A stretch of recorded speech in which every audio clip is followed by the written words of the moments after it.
Jah Oil is in the petroleum activity. They also involved in the cement production.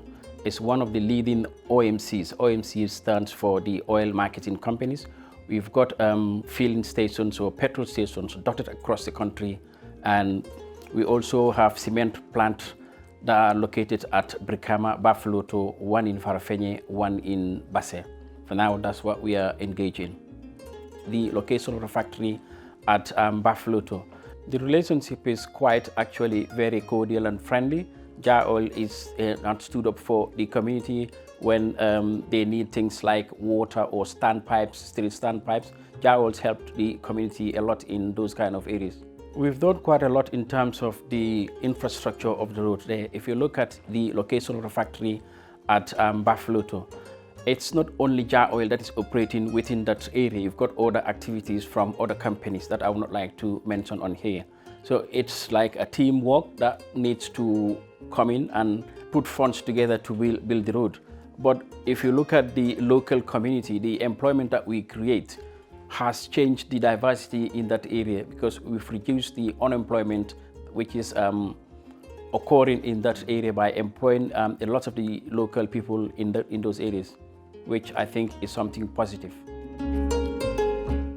I can say probably the biggest plan that Jah Oil have got, not only for 2021, but going back 2020, 2019, is to stabilize the price of the cement. Hadn't been, Jah Oil didn't intervene, by now we'll be paying like $500 per bag of cement. But with the intervention of Jah Oil, we've actually kept the price of cement at a very low and affordable rate that the average person can afford the cement to do what they want to do with it. Because if you look at the price of cement, there are a lot of factors that are geared into it to get it to where it is. It's driven by a market force. So if you say to me $275 is not reasonable within the reach of the average Gambian, how much does it cost to bring it in? I think that's an opinion of the critics. Jah Oil never said they do manufacture cement in the Gambia. I think there isn't a company in the Gambia that do manufacture cement. What we have in the Gambia is processing plants. They basically package the cement. This price of cement cannot be fixed. It is based on the location. If you go to Basse, Farafenni, Serekunda, Banjul, it's different, because Jah Oil is not a retailer. They sell it to wholesale. So the price of cement is actually determined by the retailers. They go and set their own prices. There's a wholesale price that they go to the factory and buy. But they do add, at the factory is 250. So if you get it for more than 250, because the retailer has added his overheads of getting the cement from the factory to his retail unit. You see, Jah Oil is an open book. I always tell these people, it's an open book. You want to meet our CEO, you go and find him in the construction sites. Sometimes you will think he is the chief masoner. Very down to earth. He will interact and go with anybody, very down to earth. We have nothing to hide. But our social responsibility, we are true to that. Corporate social responsibility. This is why people will misconstrue that sometimes. For example,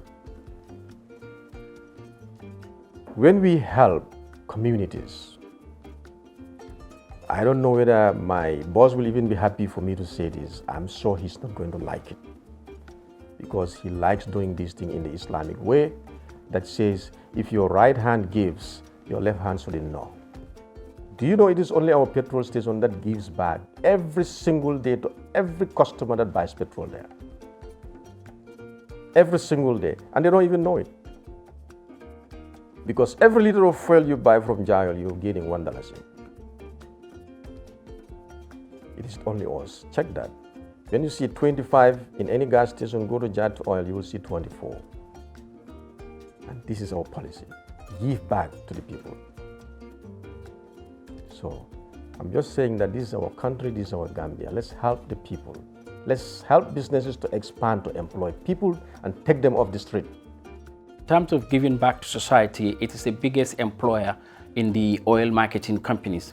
We have a lot of youths that we employ. We also have gender parity in terms of the gender diversity in the country. We've employed a lot of young girls and young boys, or the youths, the local youths. That would also help in dissuading young people taking the route going to Europe. Wherever we build a petrol station, But we take it as a rule, a house rule, that you employ people from that catchment area. Don't entertain application from anybody else. Take the youth there. You know what was our target for 2020? To employ 300 permanent staff for these petrol stations, the 10, plus 150 non-PAM, 450 youths off the street. That's our target. That was our target. We missed it by a little margin. And 2021 is here. We have another target. Yeah, the staff are really well looked after, because if you look at the welfare of the staff, most of the benefits that they do get is, like, for example, staff do get their lunch in there, which is not charged on to them. They do also have benefits in terms of if a person is sick or needs critical help, Jah Oil sometimes chip in to help those people pay their medical bills, and which I might say could be chargeable when you come to certain companies. We've also helped in a lot of non-profit entity activities, like helping the government in terms of refurbishing hospitals. Jah Oil's engaged in those kind of activities. We've also helped a lot of people when they have got their own personal or private problems. Jah Oil stepped in to help those. I will just throw a little bit. Like, for example, when the communities need running water, for example. A lot of communities in this rural Gambia, I wouldn't name them, we will dig boreholes free of charge with all the installation handed over to the villagers. Free of charge. Not a dime. Not only that. For example, hospital needs fuel sometimes. We give. I might be called on the corner side after this interview maybe to say, why did you say this? But I think it's important. We've been giving a lot. So maybe when people see this giving, oh, they're digging boreholes, or they are giving to the hospitals, they are building mosques, they are sponsoring students. We are the only company here, again, that have students in that university. I wouldn't give a single name, in the dozens, that nobody knows. And we don't intend anybody even to know. So things like that and many more, overseas treatment, we all know how expensive that is. A lot of corporate social responsibility. So some people might construe that, oh, maybe they are working with government X, Y, and Z, supporting their agenda. No, we don't do it for any government. We do it for the people. This is our country. And in 10, 15, 20, 25 years' time, any government comes and meets us in good standing, might then even will have grown even better, inshallah, and we'll do even more. We don't discriminate. You see, putting your money in the bonds and banks to enjoy it without going through all this hassle, many people will love it. And that's what many businesses are doing. They have the money, they have the capital, but they are afraid to invest, or they don't want to go through the bullying and the stress of what is happening. So they ended up saying, okay, I'm comfortable with what I'm having. I'm having my bread and butter there, and I have millions in the bank. Lock it there. How does that benefit us as Gambians? This man is going out, all out, to put those millions back and pump it into the economy. I'm expanding. Let people come. Let us work. Who will say in his right mind that is a bad thing? We've partnered the government in many areas, especially if mentioned police stations. 10 years ago, Jah Oil took an aggressive refurbishment program and refurbished most of the police stations in the URR and the CRR at no cost to government. Jah Oil took those responsibilities solely to refurbish those things.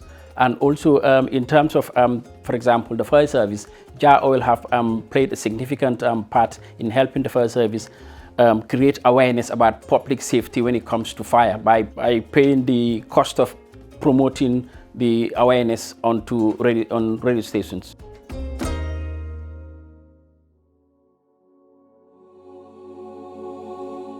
We want this country to develop, right? We want to create employment, right? And we want everything economic-wise and everything to be good. It has to go alongside with investment. and expansion of businesses. And you cannot do that without expanding. Do you wonder why businesses stagnate in this country? Like you can find certain businesses in this country that have been here for 10, 15, 20, 25 years. What they were, that's how they are still. They couldn't expand. And that is bad for any country. For Jah Oil, all we want is, when we expand, we create opportunities. I think we should support Jah Oil in the endeavors if it's doing to develop the country.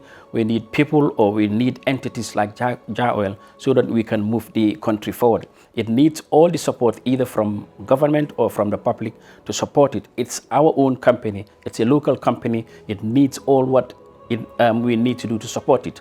Because you've got competition from outside the country. So if a local is trying to push or invest his assets into the country, I think we should all support a person so that he can get to where he wants to get the country to. Without the private sector, I don't think government alone can do it. We need the private sector. We need muscles from companies like Jah Oil to invest in areas where government can't. Government cannot do it all. Government cannot be a business person. So things or activities that Jah Oil do, they're the best paid people or the best entities to do it. What we can do is to support them and not to drag our feet or drag the company down. It will be a detriment for everybody if we try to bring companies like Jah Oil down.